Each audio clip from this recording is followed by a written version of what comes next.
So I identify, I guess, as non-binary. I say I guess because I'm just like I'm a person, but if you had to put me in a category, I would say put me in the non-binary category. And I kind of always felt like that when I was younger, but I was always called a girl and I've always been called a woman up until recently. And most of the time I guess where I'm at on this journey is I wouldn't use the word bother. I don't bother too much with like making sure people use the correct pronouns. People call me she all the time. And I think it takes a while for people to get used to. I prefer they, them, but to be honest, sometimes I struggle to call myself they, them because I'm so used to using she, her for myself. So I'm not going to be too hard on people who do the same thing. And I know it takes a while to get used to. And that's not saying that I think that someone who does identify as non binary and only wants to use they, them pronouns should not be bothered. I think it's everyone's at a different point in their journey. Like if you feel like you can do that and you can ask for that, it's completely reasonable. And I think that's great. And I applaud people who are able to do that. For me, I find it quite confronting and I probably just am easing myself into that. Like there's been a lot of change that's happened and I'm kind of just trying to find my way into feeling natural about asking for those things. And it's a very, I feel like in that sense, it's a very personal thing, right? Like how you manage that and um, how you talk about that is different. Like, and how you feel about it. Everyone has a different sort of feeling. But I guess what I would say to people who are resistant to using they, them pronouns is it's like, well, if you identify as a woman, your gender is woman, in your mind, you think of yourself as a woman and that's meaningful to you. How would you feel if someone kept calling you he? If someone only used male centric language that didn't include you, how would you feel about that?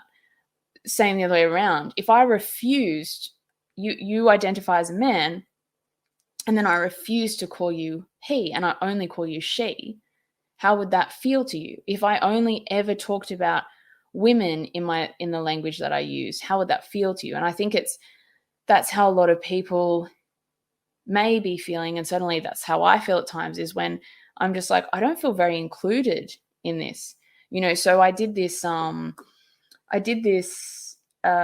had to complete this form for Specsavers the other day and I had to like put in my details and they didn't have an option.